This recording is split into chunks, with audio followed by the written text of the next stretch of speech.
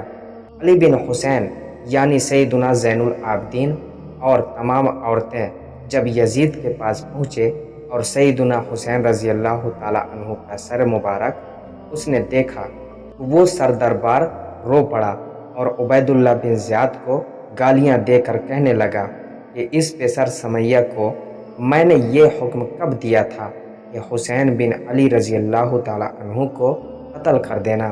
پھر شمر ذیل جوشن اور عراقیوں کی طرف مخاطب ہو کر کہنے لگا کہ میں تمہاری اطاعت و فرما برداری سے ویسے ہی خوش تھا، تم نے حسین بن علی رضی اللہ تعالیٰ عنہما کو کیوں قتل کیا؟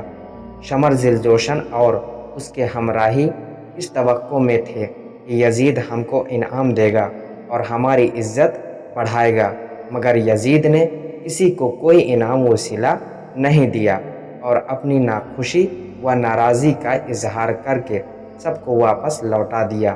پھر درباریوں سے مخاطب ہو کر کہنے لگا کہ سیدنا حسین رضی اللہ تعالیٰ عنہ کی ماں میری ماں سے اچھی تھیں، ان کے نانا رسول اللہ صلی اللہ علیہ وسلم تمام رسولوں سے بہتر اور اولاد آدم کے سردار ہیں، لیکن ان کے باپ علی رضی اللہ تعالیٰ عنہ اور میرے باپ معاویہ رضی اللہ تعالیٰ عنہ میں جھگڑا ہوا، اسی طرح میرے اور سیدنا حسین رضی اللہ تعالیٰ عنہ کے درمیان نزاع ہوا۔ علی رضی اللہ تعالیٰ عنہ اور حسین رضی اللہ تعالیٰ عنہ دونوں کہتے تھے کہ جس کے باپ دادا اچھے ہوں وہ خلیفہ ہو۔ آخر سب کو معلوم ہو گیا کہ خدا تعالیٰ نے ہمارے حق میں فیصلہ کیا یا ان کے حق میں۔ اس کے بعد ان قیدیوں کو آزادی دے کر بطور معزز مہمان اپنے محل میں رکھا۔ عورتیں اندر عورتوں میں گئیں تو انہوں نے دیکھا کہ یزید کے محل سرا میں بھی اسی طرح ماتم برپا ہے اور سب عورتیں رو رہی ہیں، جس طرح سیدنا حسین رضی اللہ تعالیٰ عنہ کی بہن اپنے بھائی اور عزیزوں کے لیے رو رہی تھیں۔ چند روز شاہی مہمان رہ کر یہ برباد شدہ قافلہ مدینہ کی طرف روانہ ہوا۔ یزید نے ان کو ہر قسم کی مالی امداد دی اور علی بن حسین رضی اللہ تعالیٰ عنہ سے ہر قسم کی امداد کا وعدہ کیا کہ جب تم لکھو گے تمہاری فرمائش کی ضرور تعمیل کی جائے گی۔ تو میرے دوستو، جنگ کربلا کا یہ واقعہ مکمل ہوا۔ اب ملتے ہیں اگلی ویڈیو میں، تب تک کے لیے دعا کی درخواست کے ساتھ اللہ حافظ۔